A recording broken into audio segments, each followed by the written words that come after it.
Hey everyone, me, Steve here.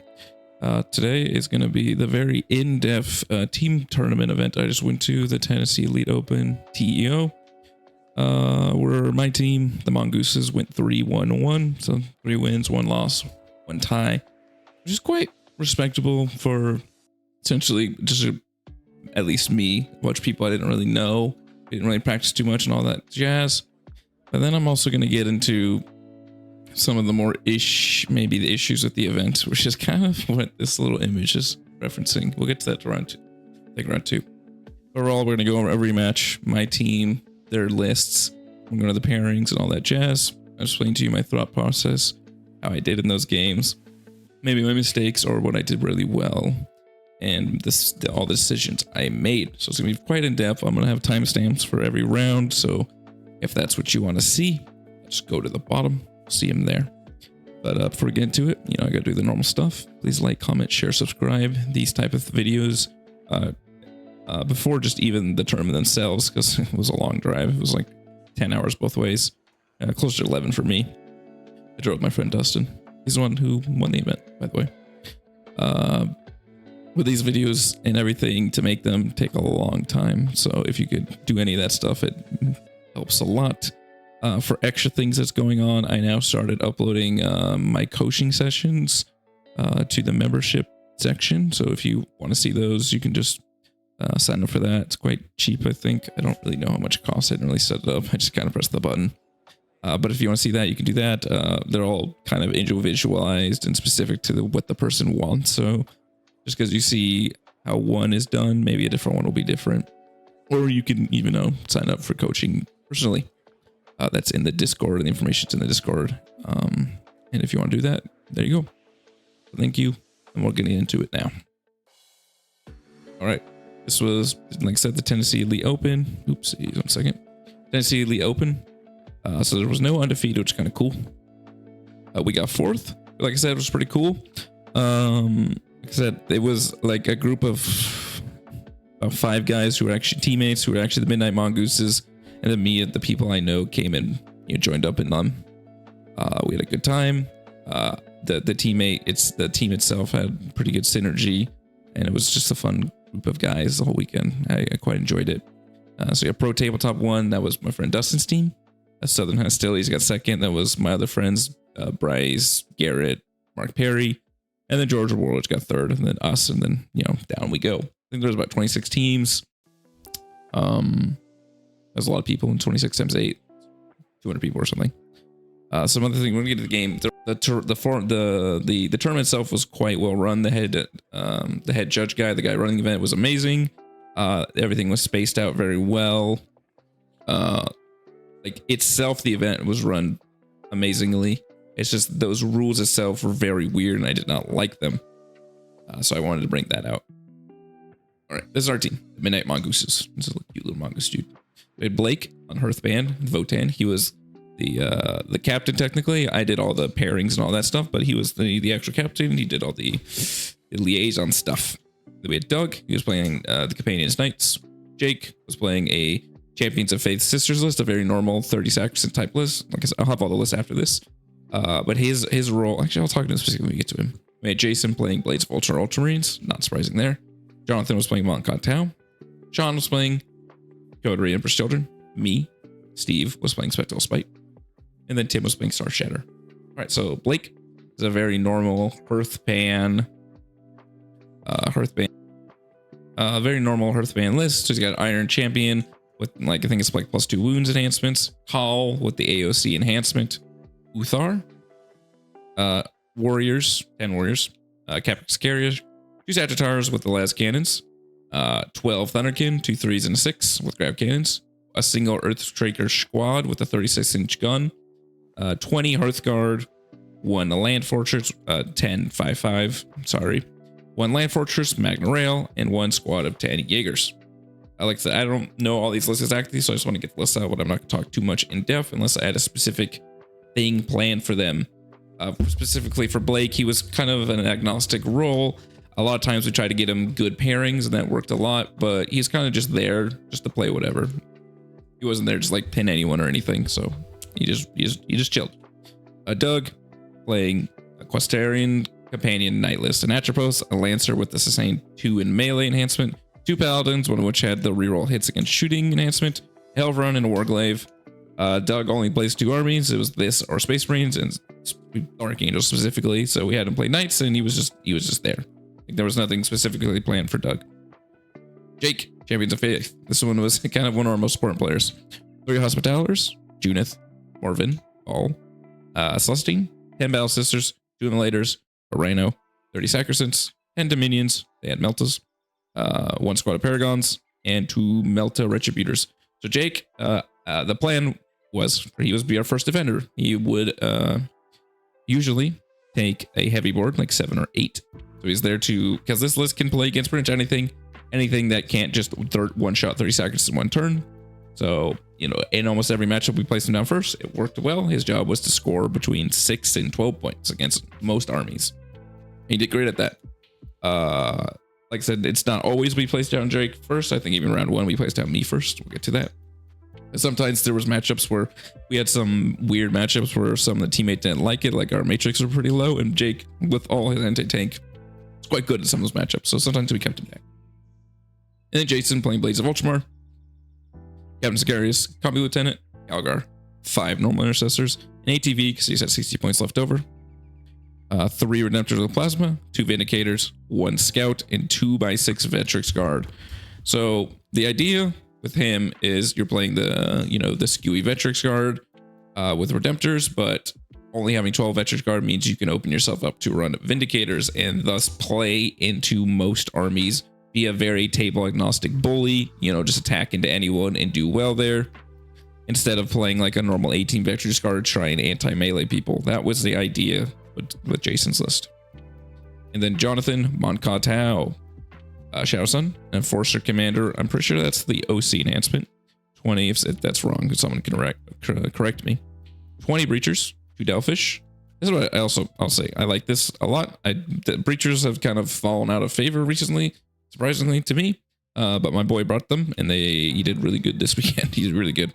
So I quite love Breachers. People should bring them more. A Fire Knife Squad with Plasma Guns, 1 Ghost Keel, 1 Rail Cannon Hammerhead, 10 Kroot, 10 Pathfinders, a Piranha, 2 Riptide with Ion Cannons, 2 Sky Rays, and 5 Stealth Suits. He also just has an assload amount of units. He just has so many, and he made them, used them to good work. Sorry, wrong way.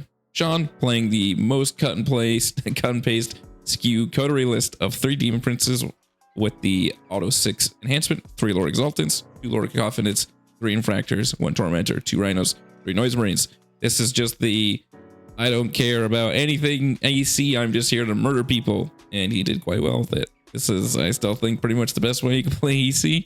Some people like Mauler Fiends. It's fine. But I still don't think you play anything less than 3 Demon Princes because they're stupid.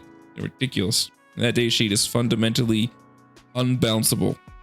It is either broken or too expensive. It's kind of no in between. But yeah, his role was to be EC. Find good matchups, score high, pin people if he can, dodge the very few bad matchups they have, like Knights and stuff. And yeah, go to town. And then we had Tim playing Star Shattered Necrons. Geomancer with Demanding Leader, which is I'm pretty sure it's the fallback shoot enhancement. A Locust Lord with the miniature Nebuloscope. God, what a silly name. That's the Ignore Recover enhancement. And Technomancer with the Chrono Impedience Fields. That's the -1 damage enhancement. 6 Race, 3 DDAs, 1 Flayed One, 1 Locust Shures, 1 Ophidian. Tim is our least experienced player, so we kind of just paired him into whatever. I didn't like throw him to the wolves because I think that's just rude and not very cool. But he kind of just was there. He was usually later in the pairing. Sometimes we attacked him earlier into matchups we know he could do decent into, like Guard was one of them. But he was just chilling. His list was very cool. And then me. This is my normal list at the moment. If you've ever seen any of my videos. All right. So we got Malice, Lilith, 3 Succubuses with Morgana's Curse, just 1 enhancement, 50 Witches, a Raider, 4 Venoms, a Chronos, 10, 5 Hellions, so 25, and 3, 6 Reavers, so 15. And that's all our lists. And let's get into pairings. And this is my list. These are my models. If you ever, let's get rid of my face. Get down there. If you've never not seen my army in person, Here's 50 witches. Cha. Characters. This is Malice. She's from RTW. I got the little unique Malice. 4 Venoms, a Raider. Here's my horde of Hellions that I painted like 2 weeks before this event. That took a while. And then 12 Reavers, 15 Reavers, and Chronos. I still need to, I finally got 60 witches so I can replace these ones, and I need to get my own Chronos, but everything is pretty much in my scheme almost. Right, pink. All right. Back to the top we go. All right, so I just want to show you pictures of the pairings. I'll have the actual like easy to read pairings if these are kind of hard to tell. Maybe zoom in if that can help. First, they dropped, I can't even tell. Let me check real quick. Who did he play? Death Guard. That's Death Guard. See, these cards are really hard to tell. They dropped Death Guard and we attacked with, I'm going to tell you, I can't remember who we attacked with both times. Usually, so I can only show you what we attacked with. We attacked with Ultramarines. And also, this is the NTL format. I don't know if anyone knows how it's, unlike the WTC type style of terrain teams events, is that it is 2 missions per board. His cards are double-sided. So the defender gets to pick the board, but the attacker gets to pick. Say, hypothetically, you pick table 1, and then there's like a Purge the Foe Crucible, or a Take and Hold Hammer and Anvil, and the attacker gets to pick. So it makes it kind of interesting, but kind of harder for something. There's a lot of random Purge the Foes that I tried to have to dodge, and didn't successfully do that too much. But that is how it works here. It's not just everyone's playing the same mission that you do in WTC. And then we dropped to me first because on their team, which is like Admech, World Eaters, Eldar, Tau, Custodes, Dark Angels, Chaos Knights, Death Guard, I didn't feel I had any really bad matchups like at all, especially if I'm defending. And then some of the people on our team didn't like Mass Chickens or like Chaos Knights and such. So we felt that Jake, with his lots of Melta, had a good matchup. As you can see, he actually beats Admech. So we did that. We decided to go with me first, which is not the normal thing. So we dropped me. We lost a roll off. I picked table 7, kind of obviously, because I picked table 8 first. And then we dropped Sisters next, which is just the next idea. That was the next best opening. And they actually attacked us with Admech. They went for table 1. Jake had the option. That's also why we dropped him, because another one, we kind of wanted the more heavier boards out, because we already got the 2 main armies that kind of wanted heavier boards, me and Ultramarines and Sisters by definition. And then they had some more melee armies left, like World Eaters, Custodes and such, that we wanted to leave open for open boards. So we dropped him again. He took Admech. They dropped these pictures are so hard to tell. Who did our Necrons play? This is Dark Angels. See, like Dark Angels. Then we kept going down, and then we just keep. Usually, what happens is, a lot of the things that happened in this event was we tried to get Tau and Votann quite good and good open boards. A lot of times they're playing on like things like Dawn of War, Search and Destroy, because they both played on 5 and 3 here, for instance. We wanted that. It was really good because actually how this specific pairing happened, where we got the second drop, so we knew table 3 and 5 were open, so we picked table 3, and then we got the next shot for table 6, so we can automatically scoop up 5 and get both Votann and Tau quite open boards into armies that don't want open boards, for instance. But we really tried to get Votann and Tau, especially Tau, quite good matchups, quite good boards, and we were very successful at that this whole weekend, getting them good matchups. A lot of people had the misunderstanding that I was just going to pairing princess myself and just give myself 20 O's. I did not do that. I actually forced myself into a lot of gross, evil matchups that I didn't really like. We'll see that on round 4.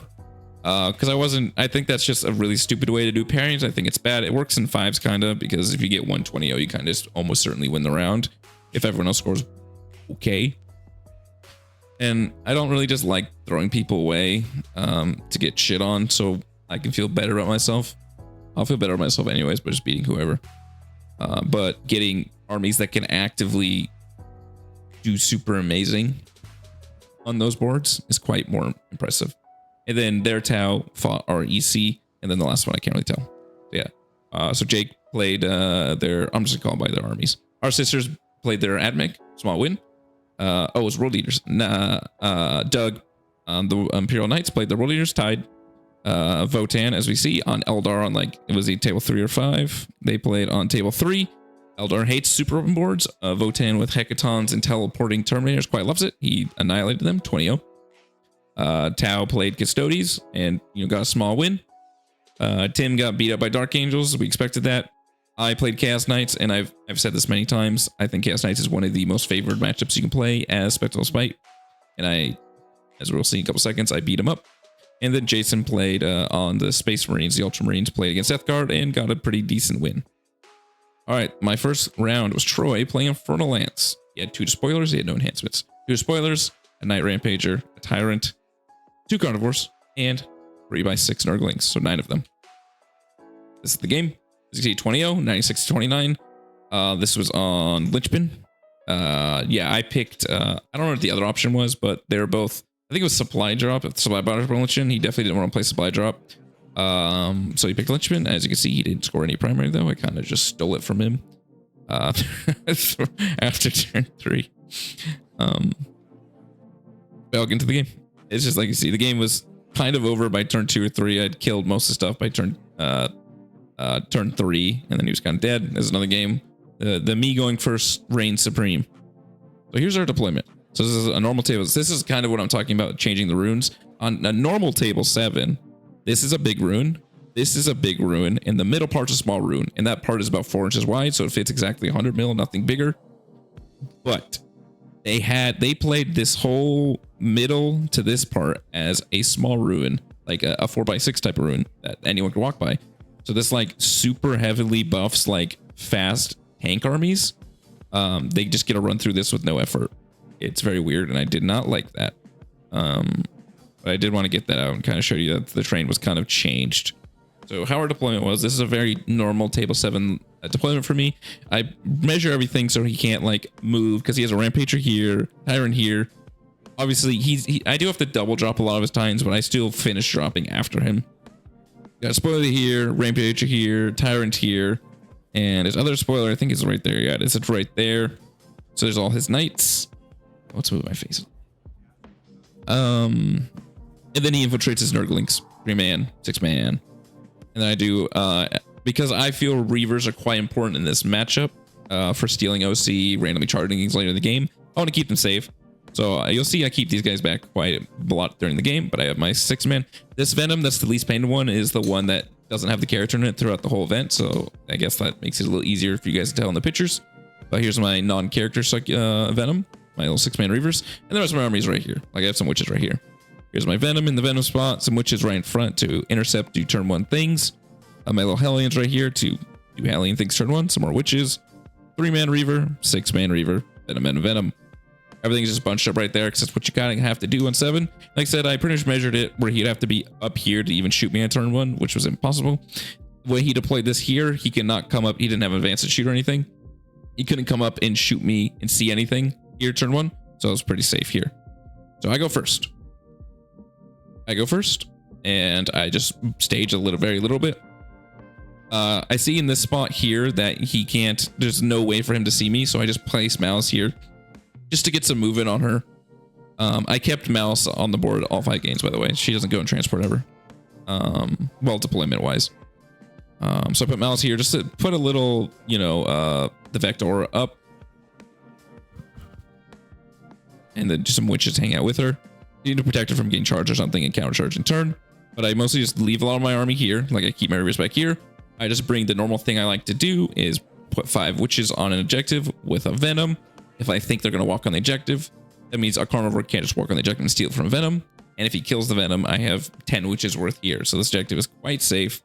Almost certainly within reason.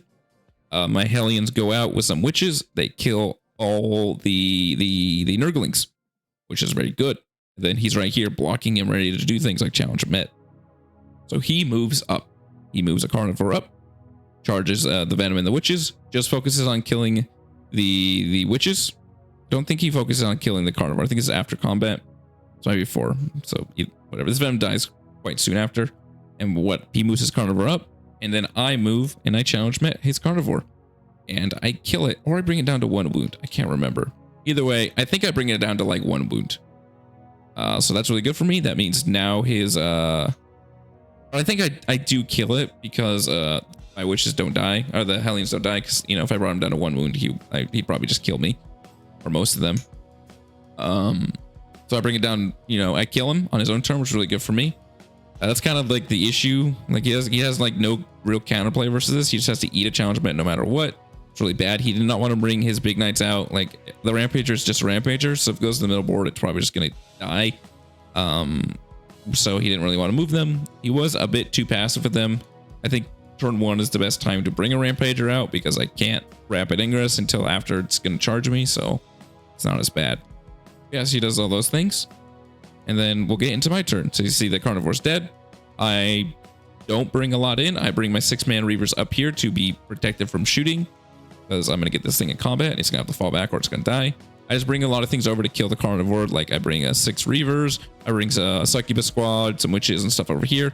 I clean up everything over here. I kill all the Nurglings and shooting and such.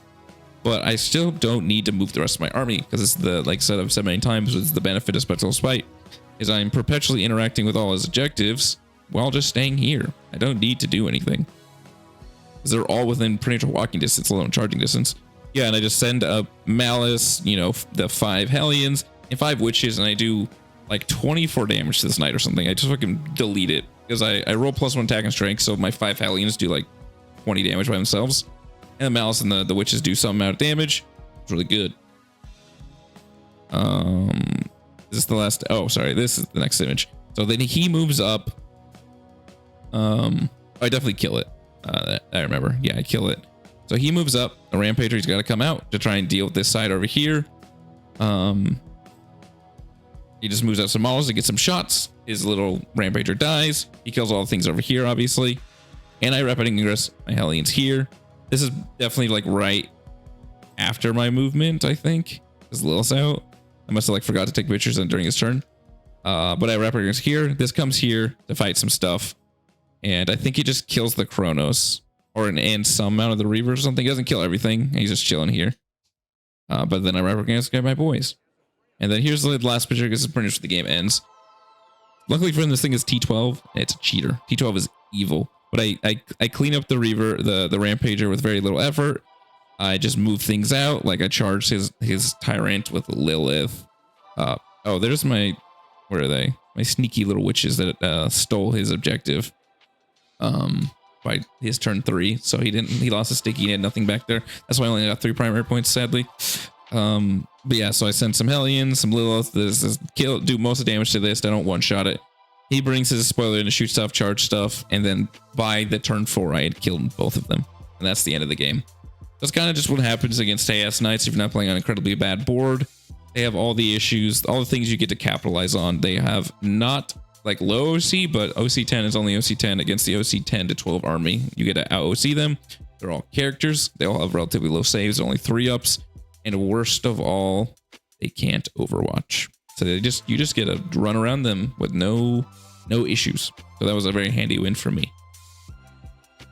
This is round 2. Here's the pairings if you want to look at them. It's like really hard. We got Sisters versus something. Let's see. What does Sisters play? Where's our Sisters? Sisters versus Chaos Demons. Did we attack him? No, we got the drop first. Yeah, that's what it is. We played Sisters down. He attacked us with Chaos Demons, something else. Obviously, we threw away whatever the other one is. I think he said he could score like a small. Oh, it was Scintillating Legion. That's what it was. I remember.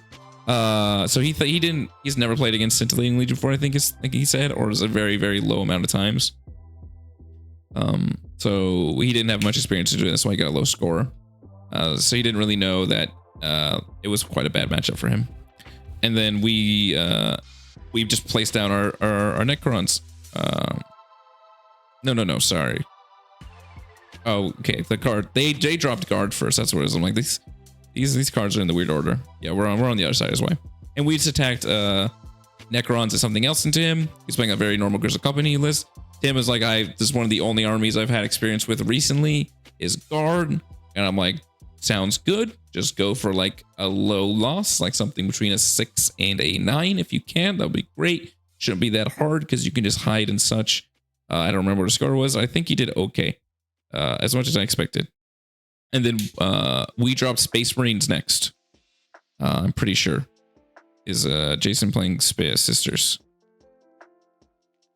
Where is he? Sorry, I'm getting mixed up. Yes, we did drop Space Marines next. It's because we had already taken the 2 heaviest boards out of commission. And so we wanted to get Jason on something and take an army we didn't really like. And then they gave us a very normal Sisters list. And they picked Search and Destroy. So I'm like, Jason, Sisters, you just disrespect them. You run at them. You run your 12 Vetrix and all your tanks and their DZ ASAP. I'm like, especially if they they reserve Vol and then stuff like that. And that went quite well, I'm pretty sure. And then they have GSC. We attack GSC. Oh no, that's what it was. Sorry. Our cards are on the wrong side. I get confused. They got the first drop this time because we got the first one last time. We attacked Space Marines into it. That's what it was. And he got to pick the mission, which was Search and Destroy. I was like, that's really good for you. Okay, I remember. But then we dropped Tau because I'm like, the heavy board's already gone. We can get some of the really good boards now, like the Dawn of War type boards. And then we dropped Tau down, and he got into GSC. And then me, am I finally up? Yeah, me. I go next. And I'm just playing some Grey Knights. I think I attacked into him. Sounds familiar. Sounds about right. I'm pretty sure I attacked into him. We got table 1. No, I defended because he got to pick Purge. I don't know. I defended here. They picked Purge into me. Made me sad because this was like the only really okay table left for me. So I'm like, okay, I got to pick this, knowing they can pick Purge. And then we got like Tyranids into EC. You know, let's just, you guys see the pictures. We can just do it this way. Grey Knights into me. We're going to see something weird here with these scores. Tyranids into our EC. Their World Eaters into our Knights. This is also a not real World Eaters. It's 3 Lord Skulls, so it's very different World Eaters. Their Custodians into our Votan. As you can see, a Stomp here and a Stomp here. Very good. Mine was a higher score. Their Genie Stealers into our Tau. He just, you know, he didn't like table him, but he was on like Dawn of War type of boards. You got to shoot him very well all game. Or like I said, our Space Marines and their Sisters. You just got to run at him very good. Tim did exactly what I told him to, which was awesome. He scored that 9 into this list. I was like, just chill, you'll be good.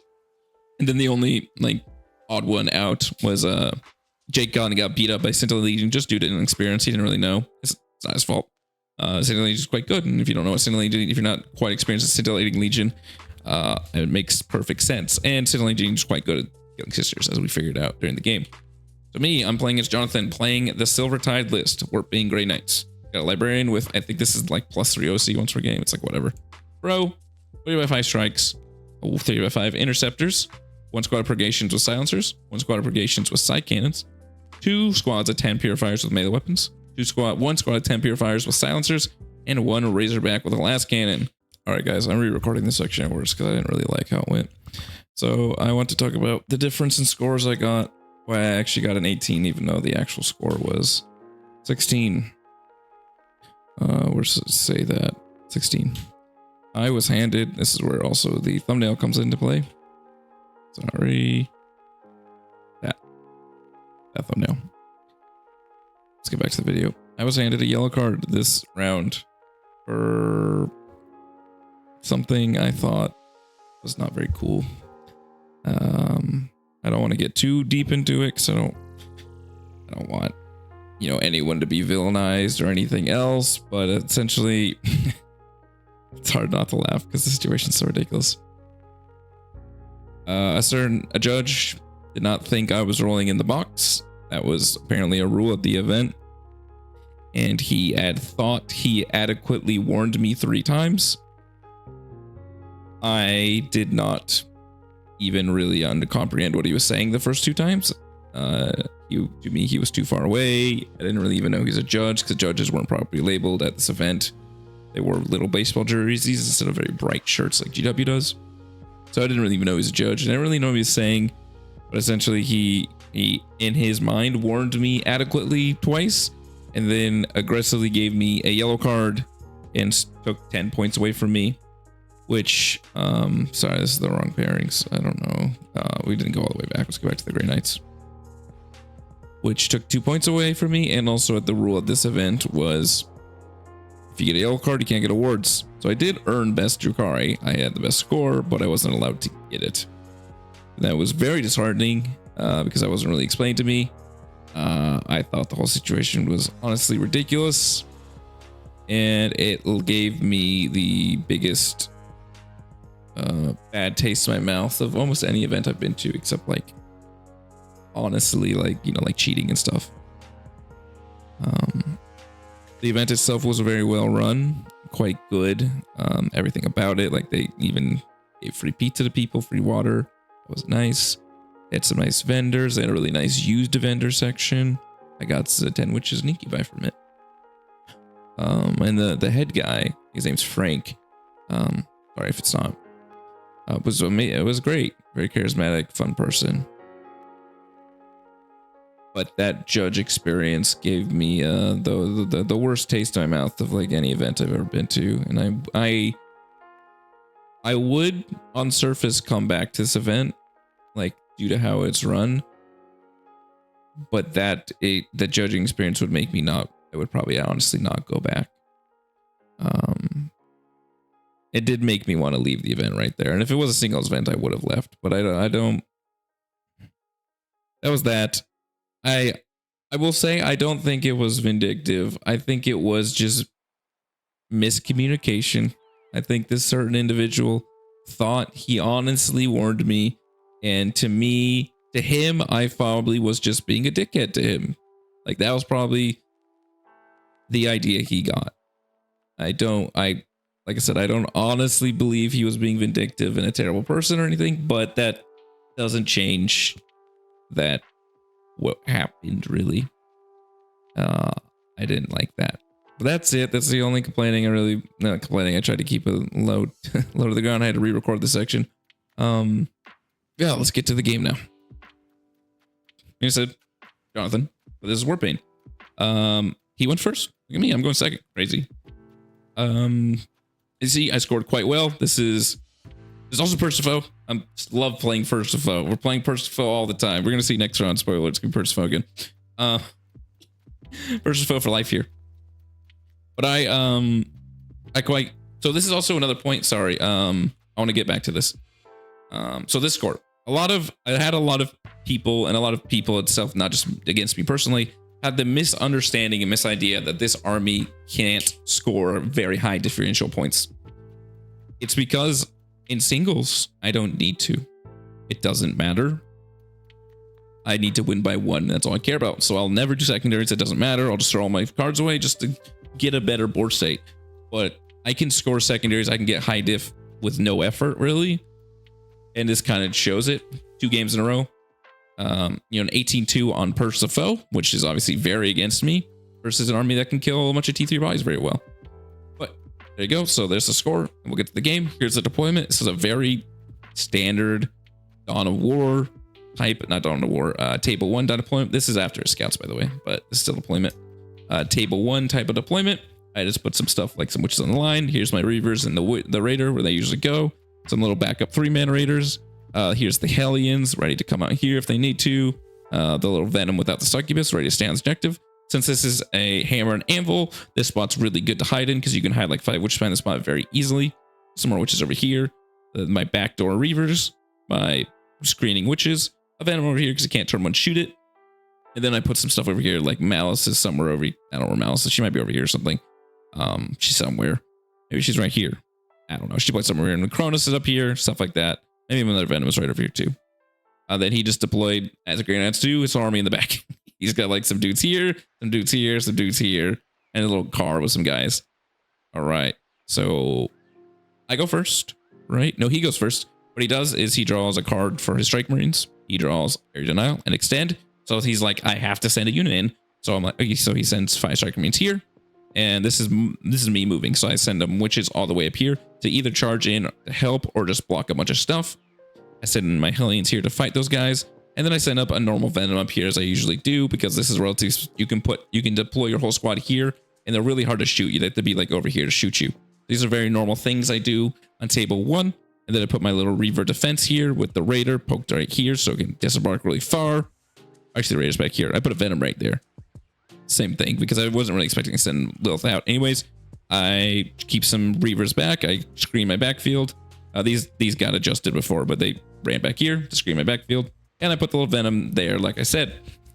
So he takes his turn 2 and just tries to clear out a bunch of my stuff. I don't kill all his strikes. I think I kill 3 or 2 because I didn't have a pain token or anything. I had +2 movement up, so I wasn't doing too much damage to 5 Hellions. So he clears out the Hellions. He sends out an interceptor squad to kill this Venom, and he piles into the witches and doesn't kill the, because he doesn't kill the witches, obviously. Or wait, no, he shoots the Venom to death, charges the witches, and the interceptors low roll, and I high roll slightly on the save, so he doesn't even kill all the witches. The interceptors are just chilling there.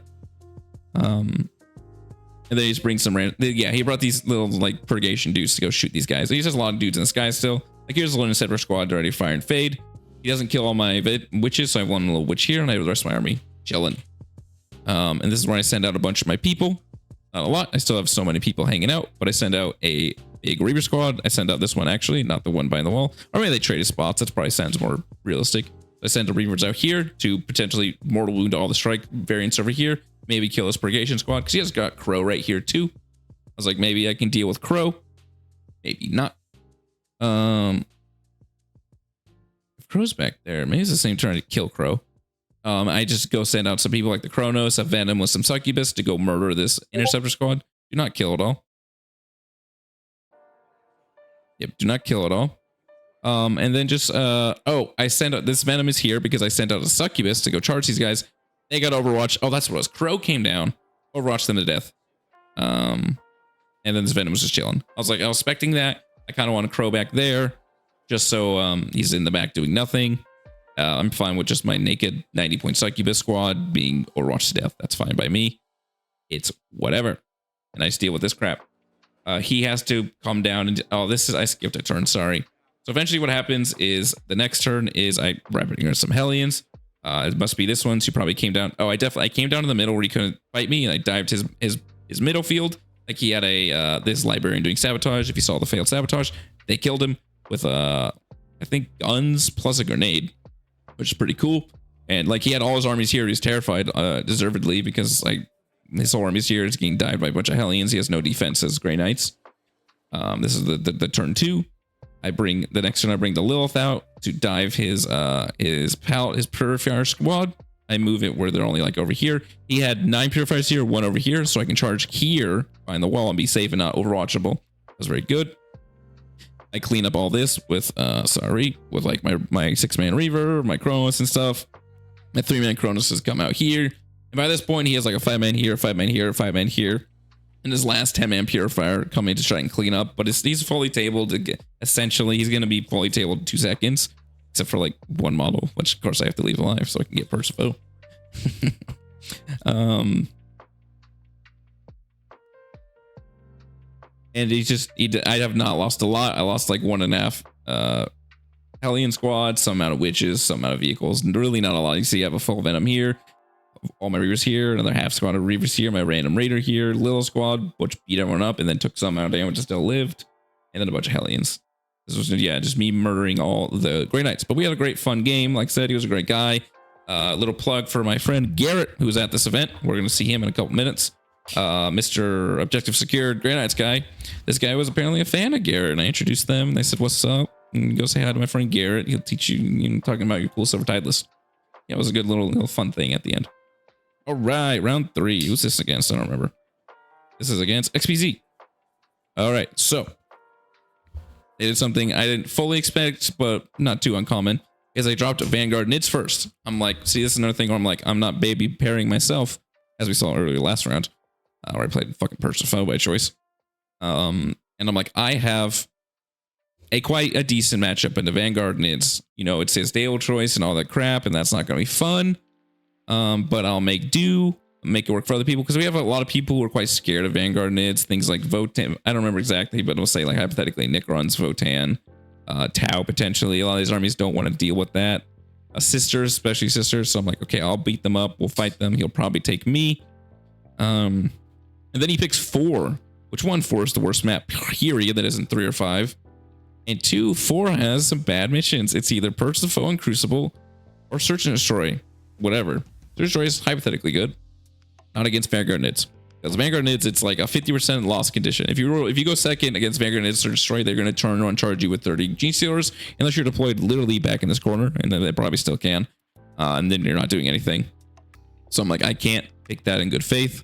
So I picked Purge by choice. God. And then we dropped Sisters, the normal thing. They fought Space Wolves, I think.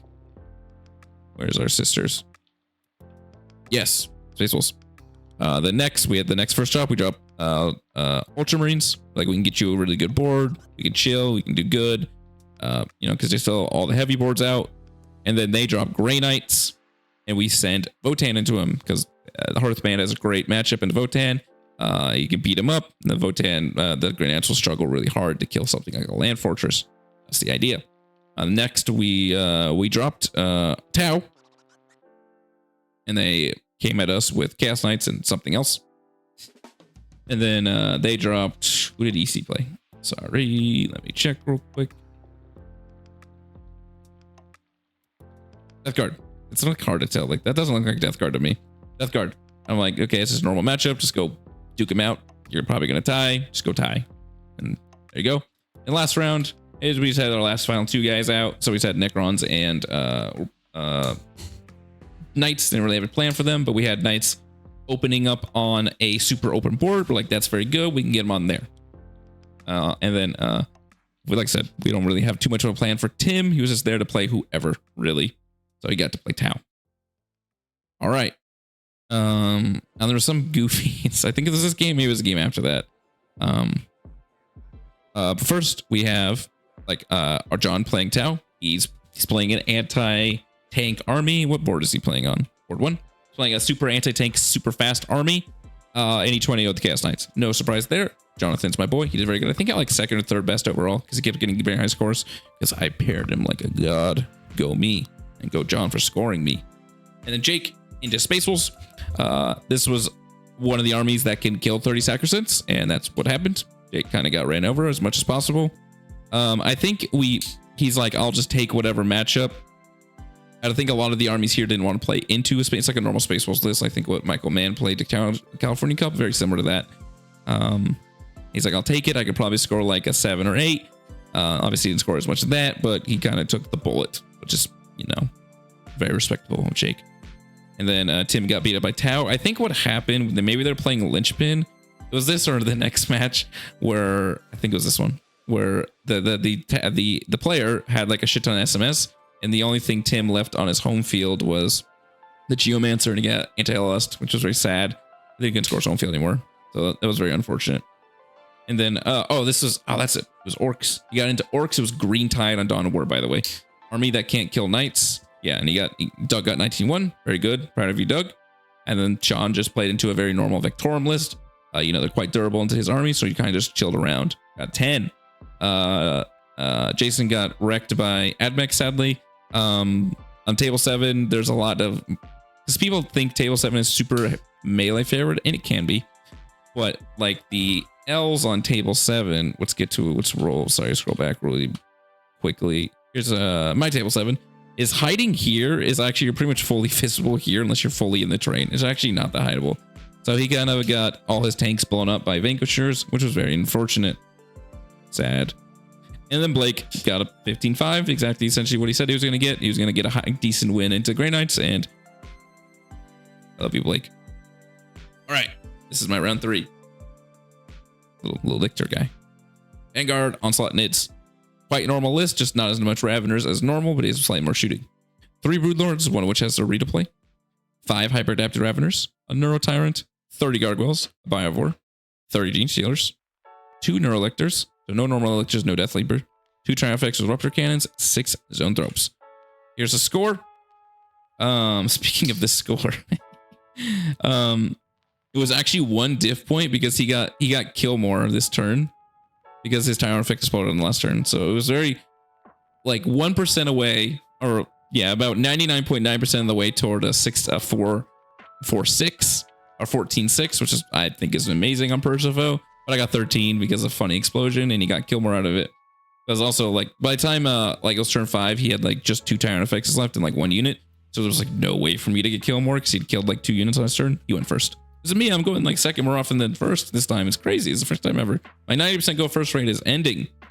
But yeah, so this is Percival. Like I said, we got relatively close game as you do in Pert. Kind of hard to stop it. We both traded kill more and hold more and holds and blah, blah, blah, blah, blah.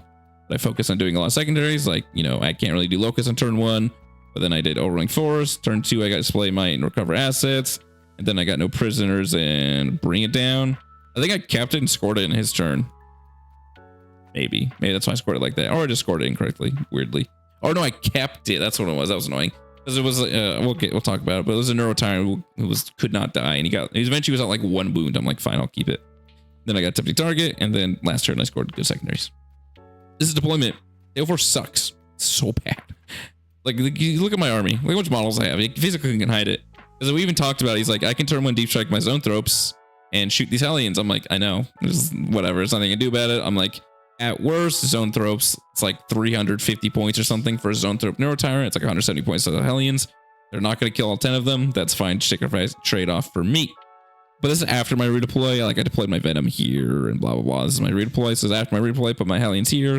3-man Reaver here. Raider here. Some Witches here. My Reaver's ready to come back in.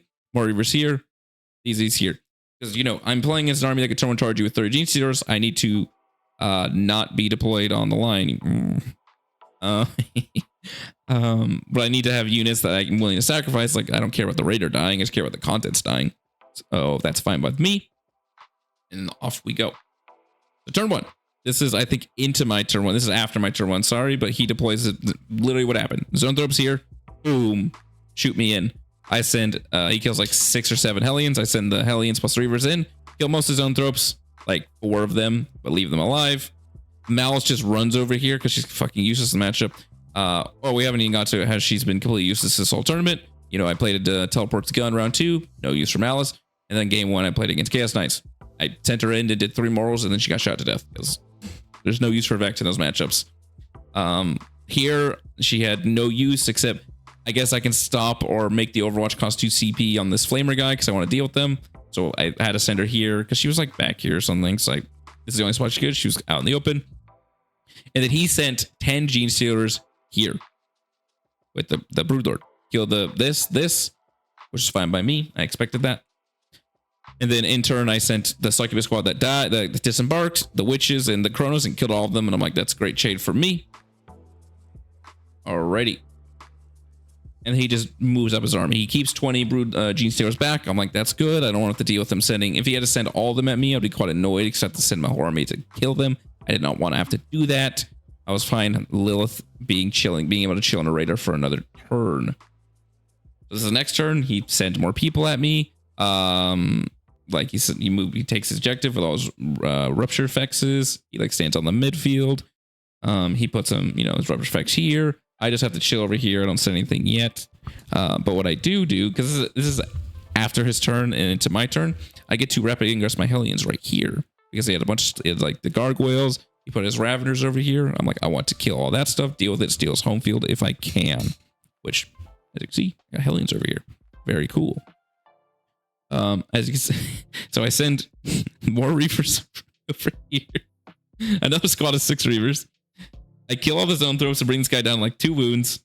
And then Lilith dives. This is another instance of the funny dice. Lilith with a drug up, and I think I used lethal maybe. No, I definitely didn't use lethal. So her whole squad kills 9 Gene Stealers because I rolled 50% 2s. This is not because I was in combat with the Broodlord. No, I did it correctly where I started the fight phase outside an inch of him and piled into him. I just could not stop rolling 2s. I rolled like 50-60% 2s on Lilith, non-Lilith units. I still rolled those on Lilith too, by the way. And I killed 9 Gene Stealers. I was like, what the fuck? Like, Lilith kills 20 Berserkers, not 9 not Berserkers. I was like, geez, this sucks. That was annoying. So he fell back. He lost his dude on the fallback. His ruler just stood in the middle.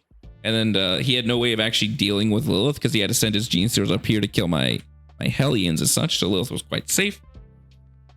And then that's that turn. I killed this, I killed this, I killed this, try to kill these, and I'm killing all his random crap. Like I'm trying to kill 10 users here. I killed the 10 users here, and I have another squad to deal with, which is gonna come up here. What I do is, I was like, I have another rapid ingress. No, it was 10. I lost 15 Hellions on turn 1 because for the first time ever, I still think it was correct. Maybe. I think it on the surface is correct against a matchup like this. Keeping a Hellion on the ground, especially if it's not table 4. But having a second rapid ingress Hellion would be amazing here. For instance.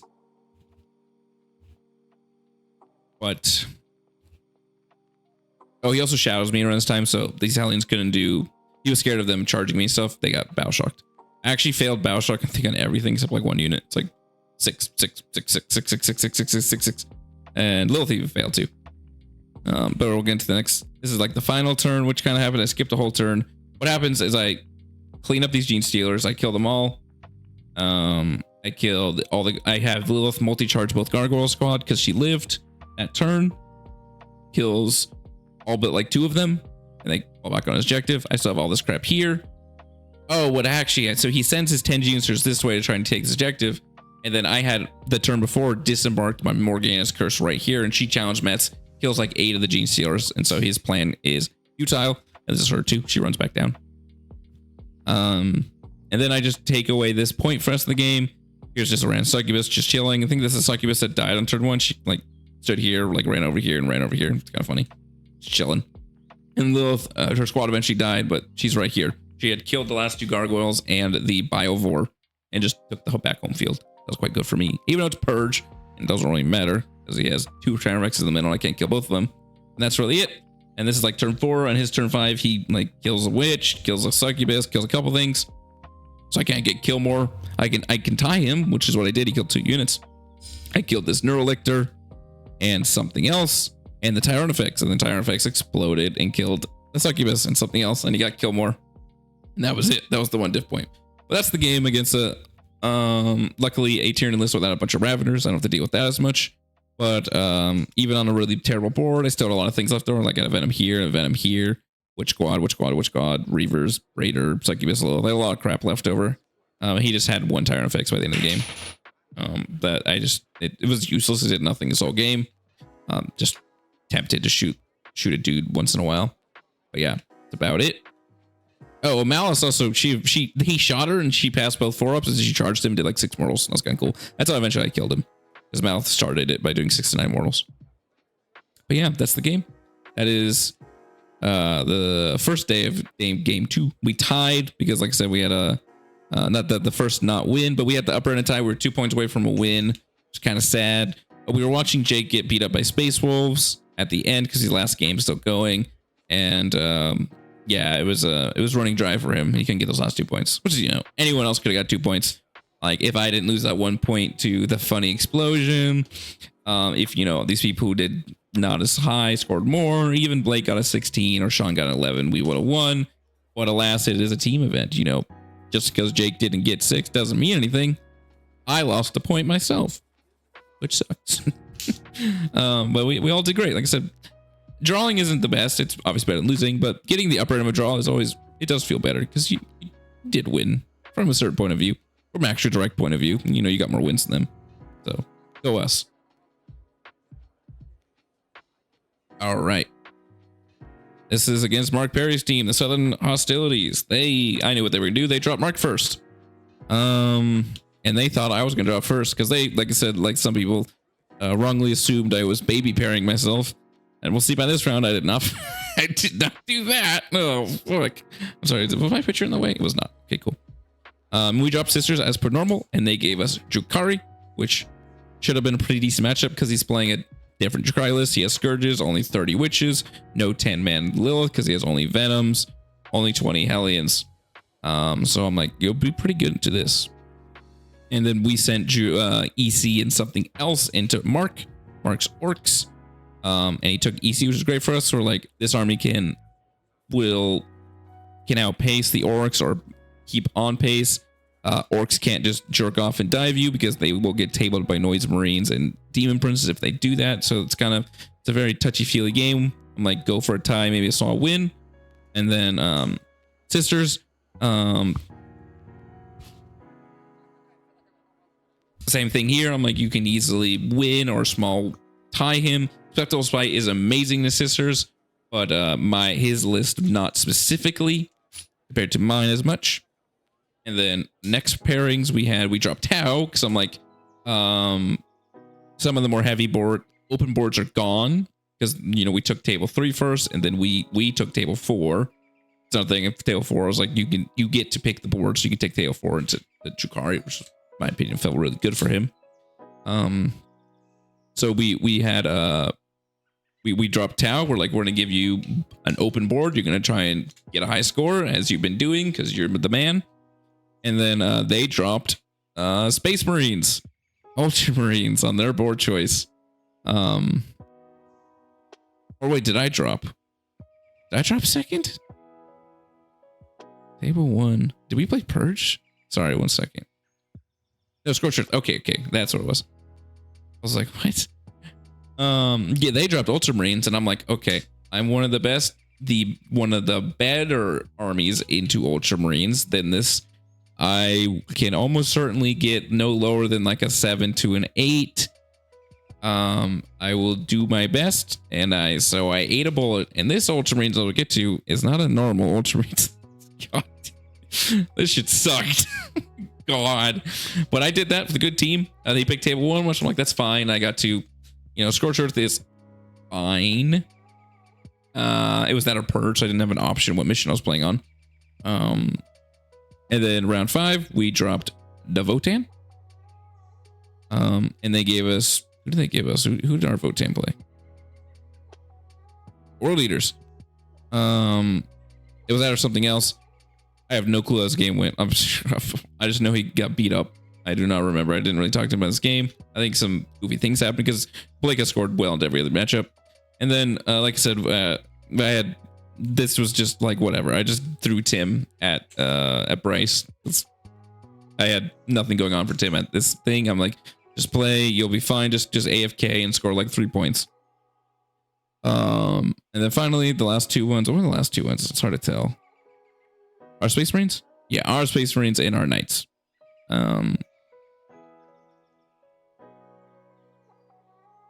Doug will say otherwise. No, never mind. That's a different one. Who did Doug play? Sorry, let me check real quick. Oh, okay, this is Grey Knights. Yeah, okay, this is, this one's a fine matchup. I can't remember what order this is attacking or defending. It looking like we attacked into him. Maybe, I don't remember. This is like the forgotten type thing, so they're kind of automatically paired because they're EC'd. Oh, that's what it was. We had, I remember. Okay, that's what it was. So yeah, we had to, we dropped down. They dropped down EC. We had our 2 armies left because we left Snigs and Jason for the scrum. And EC doesn't want to play against Knights, so he threw away Knights. He took Star Shatter, and the Knights just got handed to Garrett. And it's Garrett, by the way, Mr. Garrett, my boy. Objective secured. Go watch him. Garrett. And there you go. Let's see how the games go. So I lose by 1. It's very sad. There's a couple reasons why I did lose by 1. I very easily could have won this game, or won very well, which is sad. But I did exactly what I said I was going to do in my team. So I stood to my matrix. Doug got a small loss into Grey Knights, which is fine. Sean did exactly what I wanted to do, which was tie Mark. Then Jake got wrecked by Drukhari. It was, I'm not, like I said, when I say wrecked, this is not me blaming anyone on my team. I'm not blaming. My team was great. I had a lot of fun. I loved all my boys. But I didn't sit down and talk about every matchup. I probably should have. After the hand. But I think he told me there was some weird dice or just being unexperienced into Spectacle Spite. I think that was the main reason. And then John beat the crap out of Admech. He's playing the Ignore Modifiers armies versus the army that uses modifiers. So he just beat them up. It's really good. Jason, I think this is Solar Spearhead. I don't know if it's a guy playing 9 bikes or something, but it's a Solar Spearhead. He got a tiny thing like me, which is fine. I expected him to win. By the way he explained it, maybe made sense. I don't remember. Because me as a Custodes player, I would never want to play into Veterans Guard ever with Vindicators and +1 move Vindicators and Redemptors. But he got it. Maybe it was just because it was on a very heavy board.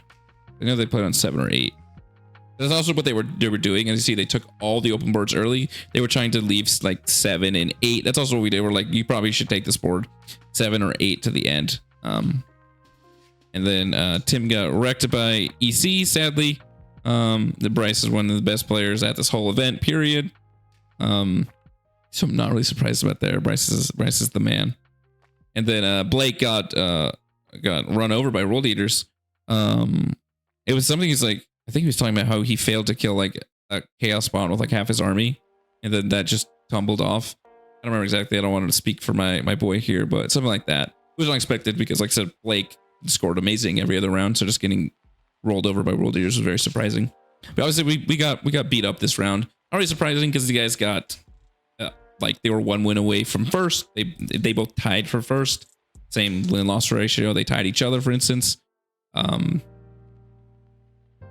And so they're very close to first. And these are my boys. Like most of these people on this team are great friends of mine. Good big buddies. I love you, Garrett. I love you. Mark is the one, for instance, Mark's the guy who got me into real competitive Warhammer. Real random Mark story for you boys. Mark used to live in Louisiana or nearby while I lived in Mississippi. This was like maybe 8 years ago or something. Maybe it was 8 years ago, 7 years ago, when I was in Air Force school for weathermen. And I went to an event. I was playing Tau. Tau used to be my favorite army, by the way. I know, weird. I love 8th edition Tau. I hate current Tau. 8th edition Tau is cool because it was the most tanky army in the game. But I was playing Tau. And Mark was playing normal Chaos Soup. And Plague Bearers had -2 to hit at that time. And I was playing Tau. And he had ways of being -3 to hit. And there was a modifier stacked in 8th edition. So I was like, my Tau models can't hit. My commanders are better at hitting in melee than they are shooting. So Mark rolled over me as like newbie little Steven. Young 21-year-old. I was 21. So it must have been 8 years ago. Or close to 8 years ago. All right, there you go. So I'm about to be turned 29. That's a little math for you. That's what I met, Mark. He's like, you were awesome. You were awesome. Come join my group of boys. That's it. There you go. There's my story of meeting Mark, and I've been friends with Mark ever since. Love you, Mark. There you go. There's a little story of me and my little boys. They beat us up deservedly. They're good boys. I love them. All right. This is round 4. Trevor playing the Gladys. He is playing one sadly dead. Well, not sadly. Dead build that is... This is a very team skewy type of Gladys build because in singles, you kind of have to play Blades of Ultramar because Blades of Ultramar is just better. Instead of having Fight on Death, you have -1 to wound. Fight on Death is it's good, but it's only good against melee mirrors. -1 to wound is always useful, especially since it works on things like transports and vehicles and such. And you can use the same oath multiple times. Doctrines, whatever they're called. So it's pretty much just the way you have to play singles, but there's not a singles event, so that doesn't apply to me. This is a teams event, and he's playing the super anti-melee version, so 18 veterans. So Captain Sicarius, that is leading a veterans card and an impulsor.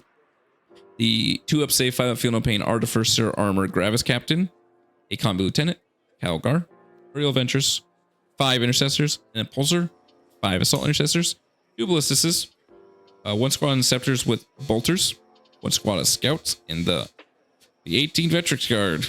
Woo. So yeah, obviously not really I want to play, even though I added Malice to the list just for this list design. Doesn't mean Malice auto beats it, just makes it not where you can just auto lose, and we'll see how useful Malice was in this game. I lost, small loss, 1 point.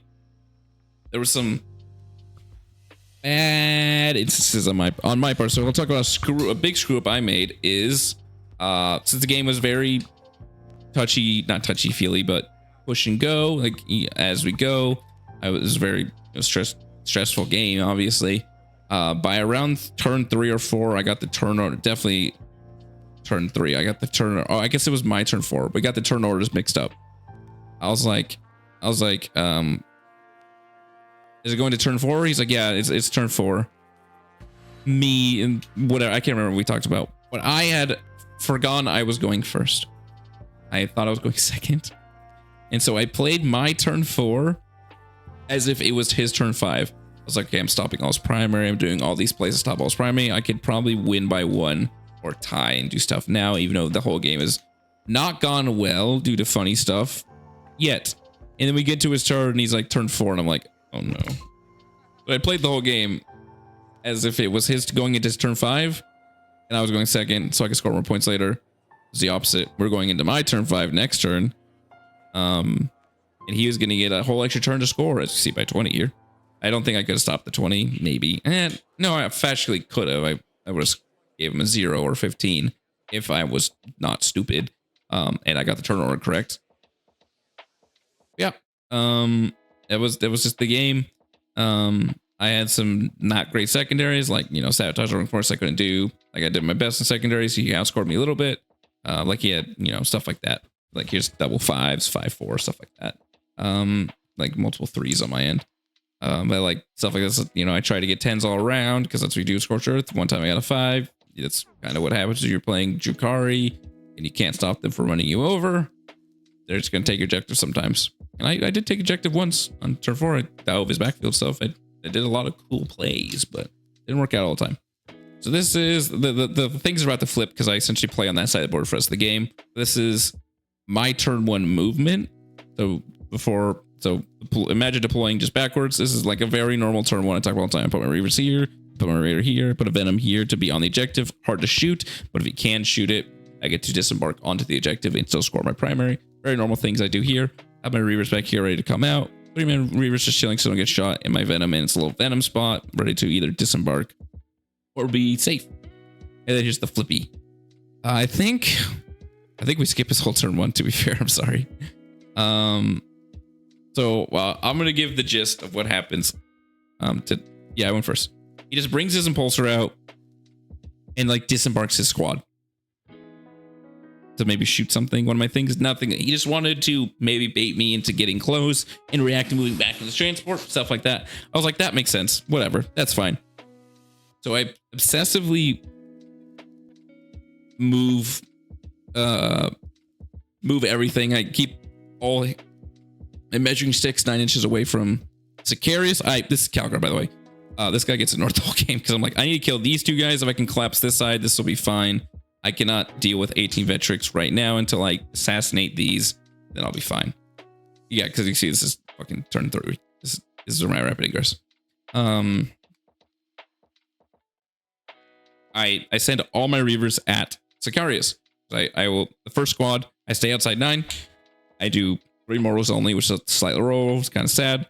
He doesn't react to move with CP because I have Malice in range. Or this was the slightly annoying part. I'm not blaming him, but just miscommunications between players. I don't think he heard me is the issue. Because I mumble a lot. As maybe you guys watch the videos, I'm just sometimes a mumbler. I'm sorry. I think this is Malice right here. Maybe. No, she came out and died already. Fucking dumb bitch. I hate that. I hate Malice. We'll get to the end slide. Malice, I had Malice right here. I measured into me. She was like 12 inches away. I was like, okay, Malice is within 12. And I think he said, but I don't think he heard me at all. Because otherwise I would have moved Malice first because I was fine. I was playing around Sicarius as 9-inch free reactive, but I was fine him having to spend 2 CP to reactive. The plan was to kill the impulsor, him maybe spending 2 CPs, and then a lot of the units that were coming this way could still charge Sicarius while he's battle shocked and stuff. I was like, okay, this will be fine. But once I moved the first Reavers, he doesn't react to move. I do 3 mortals. The second Reavers move in. I do 3 mortals again. You know, another roll, like whatever. Slow rolls or roll rolls. So sad I only kill 1.5 dudes instead of 2. The new ones I would kill 2. And then I even moved these guys up here just to shoot. And then I move a Succubus squad to just charge him. These guys aren't here. They're back here, by the way. Like this is a whole turn in the future. Then he eventually reacted moves. And I go, I'm like, you're within 12. And he's like, no. And then he's like, what's called the judge because it's very close. And he was right. And it was like 12.2 away. That was feels bad for me. Like I said, I'm not blaming him at all. Just I was probably too quiet. But I would have just moved Malice first to be within range. Eventually, I moved her up anyways. So I need to kill the impulsor. and shooting 5 heat lances, actually 12 heat lances over 2 turns, by the way. 12 heat lances over 2 turns does, I don't just like fail to wound. I don't just miss. Every wound I roll is a 2. Exclusively, I rerolled 1, by the way. So if I just had 1 heat lance get through, this pulsar would have died. Would have been very good. But he eventually moves out. He kills like the Reavers. One's left alive. He kills pretty much all the Reavers. Malice charges into the Impulsor. Fails her hazardous on his turn 1, my turn 2. And then he moves his guys out. Like he moves these guys out. He moves these guys out. I also bring in my Hellions to fight the stuff too. 5 man. I think they're up here. Yeah, they're right here. So you can see it. This is what comes out. Hellions. Malice is right here. She comes out. Reavers come out. These Reavers come out too. Blah, blah, blah, blah. This Venom might even move up here. I don't remember. Maybe it doesn't. Malice comes in. And she smites herself for 3 mortals. Of course, because Hazardous is a fun and flavorful ability on a Garl who has not even a good melee weapon. Sorry, it's not good. Drazars is just better. Strength 6 is way better, and he has 1 more attack. No, he has 1 more attack. He has supposed to wound though. And he has a sweep. Or, yeah, whatever. So she does 3 mortals to herself. He takes his second turn, moves out Ventress, moves out Sicarius, clears all the thing, clears the Hellions, the Reavers, the Witches that were here. Malice could not be fought. She's right in the middle, like surrounded by a bunch of models. She has to fight the Impulsor. Doesn't kill the Impulsor once again. Rolls another hazardous. Fucking dies. Dies on turn 2 for free. For no reason. She just killed herself. I was fine with her being there and being forced to kill, but she just killed herself because funny flavor text ability. So he moves out, kills some stuff here. I wrap against my Hellions here, as you can see. He's trying to stop my primary. That's where he stopped. That's where he gave me a 5. So my turn 3. Puts my fights the Venoms, doesn't kill either of them. So I come out. Lilith comes here. The Hellions come here. Witches and stuff come here to clear all this stuff. The issue is, since he had more CP than he should have, Malice is now dead. I now have to deal with things like react to move, AOC, Fire and Death, Interrupt all around here. So it's making it impossible as it is. So I do send both the Hellions and Lilith here just to make sure both dies. He fights on death. Essentially doesn't fail anything. Murders all the Hellions, which is like, I think I rolled okay drugs. So like a better play I could have done is just not sent the Hellions that way, because they essentially died for free because they didn't get attack. And you can't fight on death to fight on death, so they couldn't fight anything else either. So they died. Obviously, I killed Ventress and murdered his whole squad with Lilith. Lilith stayed alive. She is right here. She paladin backwards. You can see she lost like 2 guys. She dies quite soon after. And then I just have like my couple random things fighting Sicarius. I kill everyone but Sicarius. I think it's the Morgana Sicarius. I bring him down to like 1 wound or 2, and he hops back in his Impulsor. And I was like, damn it. So I'm like, I'm killing things about enough. I'm killing a lot less than I need to compared to how many things I'm sending out to kill him. And not be able to score as much because he has bottom of turn and he gets to stop my scoring very easily. And this is essentially the final. This is like turn 4. I had to bring my other Hellion Rapid Ingress somewhere safe. He had essentially spent Calguard to run this way. This is where I make the misplay. I'm like, hey, I'm blocking off this guy. That means there's no physical way. Yeah, this was in my plan. I'm like, okay, now these witches are here, it means he physically cannot do the action because he needs to walk on the objective. And that means I will challenge med him. So he can't Scorch Earth my backfield. I am safe. That was my fault. That was my misplay. Sorry, here's a knife. Put that away. It's weird. That was my misplay. I do not like to blame other people ever. I fucked that up because I'm stupid. I just am. But it was a really good play. Like if it was the correct turn order, because he physically could not burn my home field because I challenged Met. I was like, perfect. I'm good. I'm saved. He's like, we're going into my turn 4. I'm like, no. Fuck. And then I set my Hellions down here. Clean up a lot of things over here. Blah, blah, blah, blah, blah. These charged in, they died. We traded. Sicarius came and killed me. But essentially he left him with both his Ballistus, Sicarius, and the Calgar squad. But bottom turn scoring, got him all those points, stuff like that. So I really did the best as I could, especially going first on Scorched Earth, while screwing up the turn order and some goofy rolling. Like you know, we're not trying to blame dice here, by the way, ever. But it's just like rolling 7 2s. This can't kill it with 2 malices combats plus something else plus a grenade. Just like, ugh, if this just died on like turn 1 or 2, then the game would have flipped on its head. But alas, it didn't, so it doesn't matter. That's it. Sorry, my voice is kind of going out. I've been talking all day. I talk so much nowadays. This is the last round. We played the wrong way, kids. It's midnight. Oh, this one, there's no pairing sheet because they didn't have real cards. The cards were taken, so they sharpied on other cards. You can't even tell what they were. It was very it was actually confusing what pairing. So what happens is, I'm pretty sure we drop, I'm almost certain we drop Sisters first. And they give us, this is Harlequins. Harlequins something else. We take Harlequins. And then I go next. I just go next. I'm like, I'm going to get a really good matchup here. And then just beat them up. That was the plan. There was no other bad matchups for me. And I'm like, okay, I'm just going to get a good board. Good magic. I'm going to chill. Or yeah, I dropped first. I don't think I did. I think I dropped second. Especially since they didn't take all the heavy boards. And then we got we got Sean into I'm gonna give you guys one guess what guard detachment got 20-0'd by Emperor's Children. I'll give you 5 seconds. 5, 4, 3, 2, 1. It was Recon Guard. I'm like, you take your Demon Princes and you send them at the DZ. You take your cover noise marines and you shoot him. He knew all this already, but I'm like, he cannot kill these models and you kill him with no effort. He killed him like 3 turns. He actually asked me, I'm like, should I go fix Cole, fix something else? I'm like, you can if you believe in yourself. So I'm like, he can just hide his 20 mans for a while, maybe like hide them so he doesn't get Cole. So maybe it'll stop your points. But if you believe in yourself, do it. He's like, I'll be playing safe. He's like, he came up to me, he was like, I should pick Cole. Because third one, he picks one coterie point and his opponent sends 6 units at him. He's like, holy shit, why'd you send 6 units to me? And then turn 2, he picks like 6 coterie points and scores it and completes his pact by turn 2. This was in Cowabunga mode.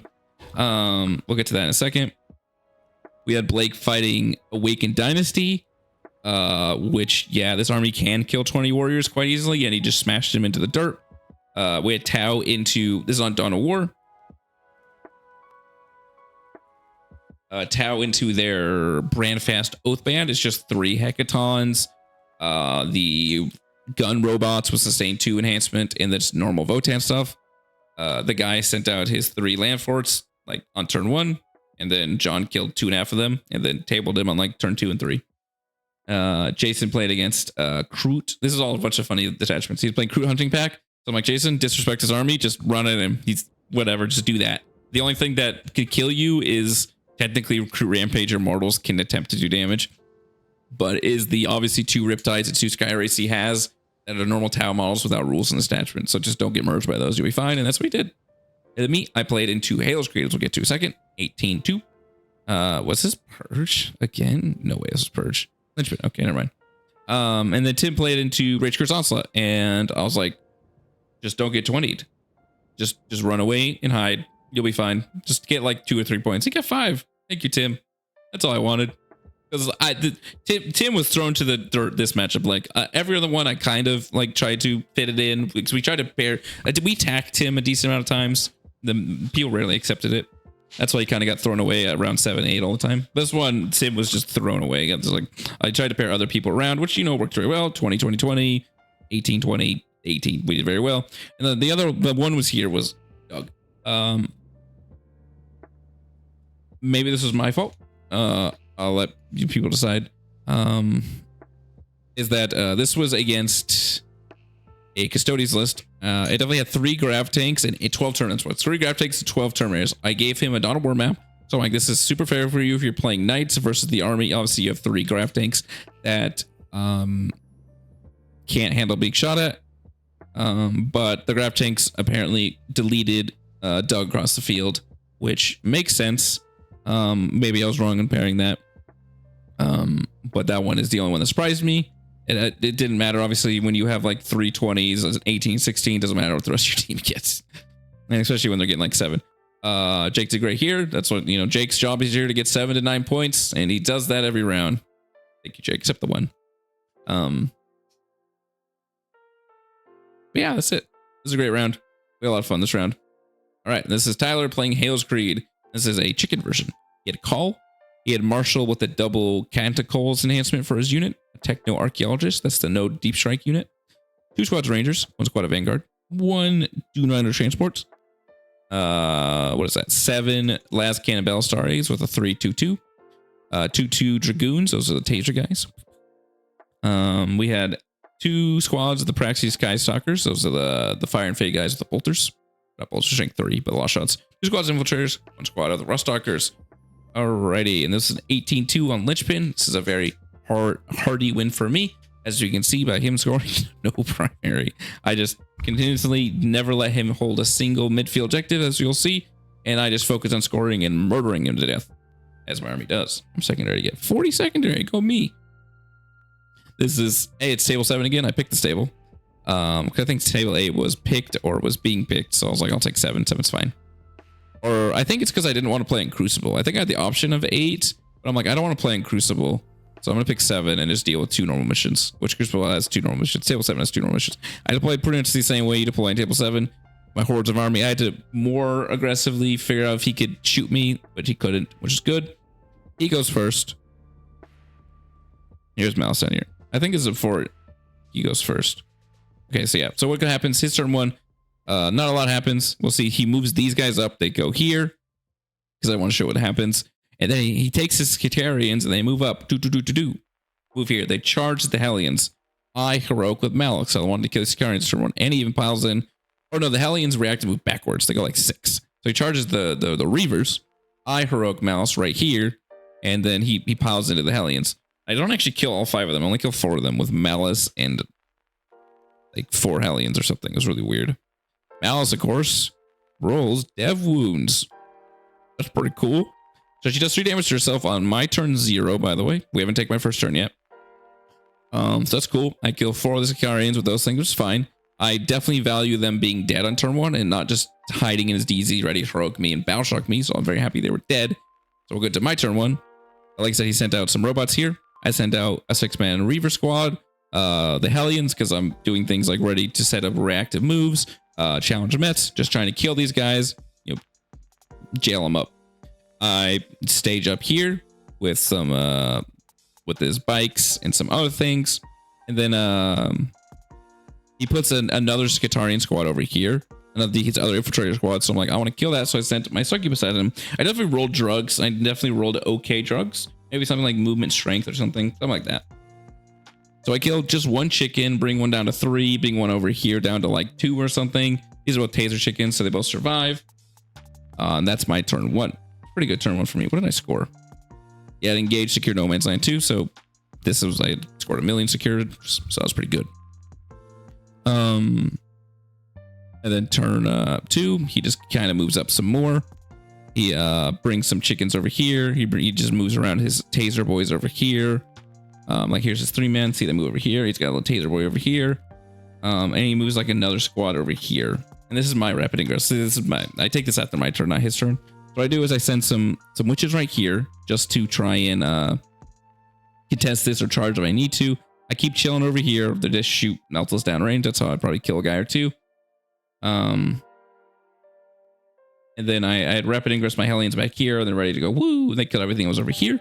And then I send Lilith over here, and then I move the Raider backwards to screen. And it was like a 4-inch charge into these guys. So they're like as you see, they're like this. It was like a 3, and he rolls a 5. It was 3, yeah. So he rolls a 5 and gets an 8. I was like, cool. All right, so I can go for an 8 rerollable here and probably win the game on the spot, or I can just charge to the middle and not do anything. So I took the risk. I failed. But the thing is, the risk also paid off. We'll stay here. So he does is he moves the chickens over here to try and shoot himself and get some board presence. He tries to kill all these Hellions. It's not, he has like his Dune Rider right here. You can't really see it.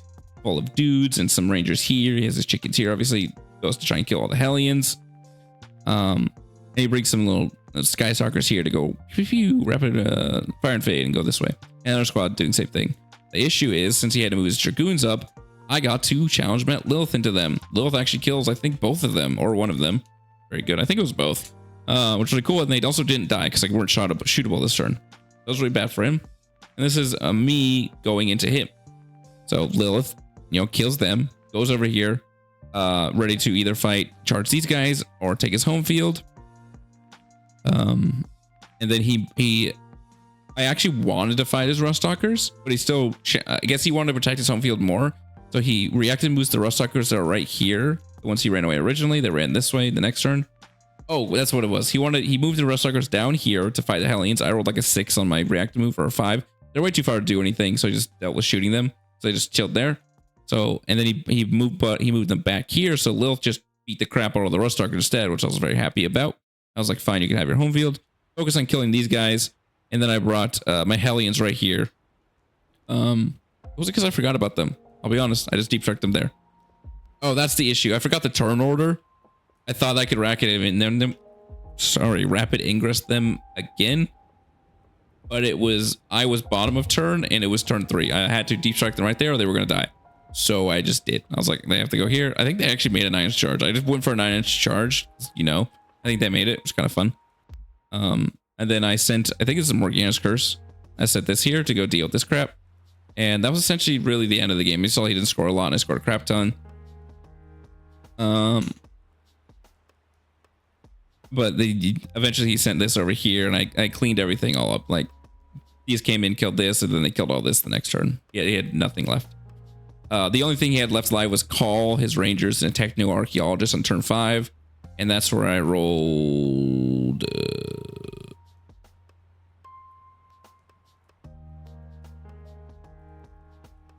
Oh wait, this is the wrong game. I was like, what the heck? There we go. Assassination marked for death. So he reacted, moved backwards.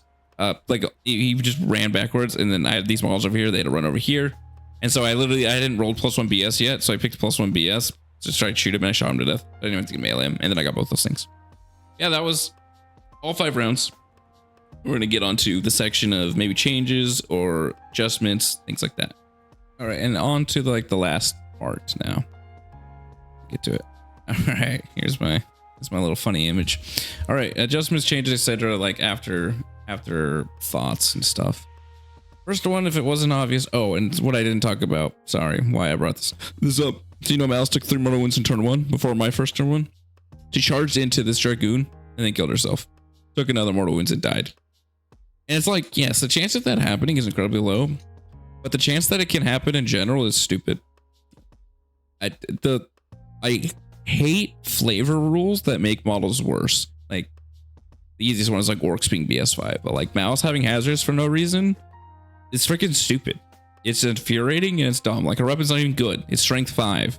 It's unironically bad. It's like at best, it's a slightly better Archon weapon, and it's like not substantially better. It's infuriating. But yeah, she killed herself on turn 1 this game and turn 2 the other game. And every other game, as you saw by all my games, did nothing. She doesn't do anything in 99% of matchups. The only game where she was useful, potentially, she fucking killed herself in no time at all. Otherwise, she was completely useless and did nothing for 100 points. All right, back to the image. So yeah, Alice is trash. She's awful. I stand by this. I've said this. I just played a whole team event with her. I've played many games with her recently, and 90% of games, she does nothing. This is, please, people who love Malice. This is Spectacle Spite. She is great in every other attachment because she gets rules. She has rules in those detachments. The redeploy is useful. She has the correct keywords. She has people you actually want to lead. She can use strats. She gets none of that crap in Spectacle Spite. Yes, you can give her lethal hits for a CP. You can get her fall back and charge. Wow, I'm not doing that. She is 100-point Vect that just has a Vect and a weapon that you don't even want to use because she might kill herself. Her durability is fake. She's slightly above durable for a Drukhari character, but like, I don't even know about that. She's not more durable than Archon because that guy's randomly more durable and Drazar has a 2-up save. So maybe that's it. More durable than Succubus. You got me. There you go. She does nothing. Her damage is weird and is very nichely good against very specific things. Like strength 5 is annoying and a terrible strength value. You want to be strength 6 to actually do anything. Or, you know, like strength 8 and stuff. So I'm cutting her. No regrets. I hate her. She sucks. Sorry, this is very cut and dry, or that's not the word. Like very overt. but I have not really hid my opinion. I didn't bring her to Worlds. I didn't really wish I brought her to Worlds. I wish I had her in the game against John Lennon, but just against that game. There's other games where I wish I didn't have her.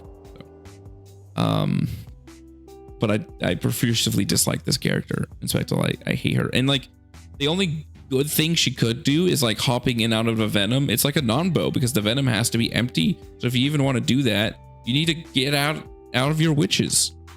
Speaking of witches, I'm going back to 60 witches. She costs more than... Put that away. She costs... You can't even see my hand. She, right here. This model. Pointing at it. There we go. Let's see. Right there. Malice. Costs more than 10 witches. You and I wish I had this whole weekend. 10 more freaking witches. I didn't wish I had anything else. I didn't wish I had 18 Reavers, 30 Hellions.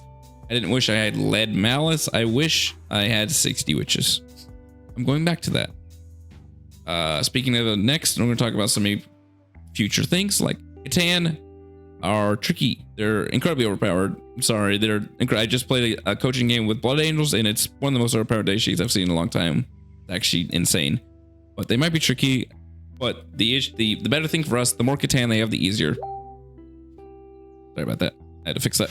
The more they have, the better it is for us. Because if they're playing like Catan spam, like 4 or 5, that's like 90% of their list.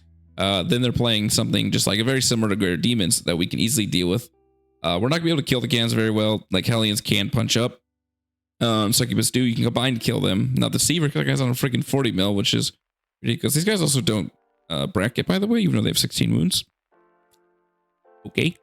No Catan plating. But the more they have, the better off, because a lot of times it's just gonna be Catan's T-posing on objectives, hoping that can do everything, and they're only OC4. So, but if it's like a 2 Catan list with like a normal Awakened or Hypercrypt behind it, that's gonna be incredibly hard, and we'll see what's actually gonna be winning tournaments, and I will keep the people posted what we might have to adjust. Another thing, this is more toward the same thing. Role agnostic Spectral Spite is god tier. I am playing role agnostic Spectral Spite. That's what my list is. A like not role agnostic list would be something like you have Incubi with Malice, you have 30 Hellions, and you brought Haywire Scourges.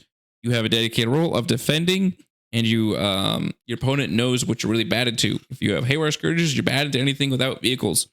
If you have Incubi, you're bad into guns. All these things. But my type of list, which plays into anything quite the same, is amazing because I got to do everything. I scrummed when I needed to. I heavily attacked when I needed to. I heavily defended when I needed to. My opponents, they didn't, on the surface, know what I was going to do. Like you see a Tau list, Monka, you know that guy's job, obviously not what he's always going to do, but his job is to take an open board and to table people.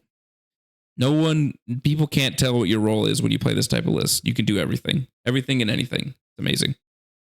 And finally, this is kind of like the same, like the Catan thing, but we need to see how the meta changes, like adjust the next couple of weeks before we finalize how everything is updated. I'm going to keep working on that. Like potentially if Custody spam that just, did good, Fulgur Pyro got 100 points at the LVTT. To be fair, team events are not like, I would not equate them as real results because you can skew your matchups in teams. You can just design a list that's only good against other things and play into those.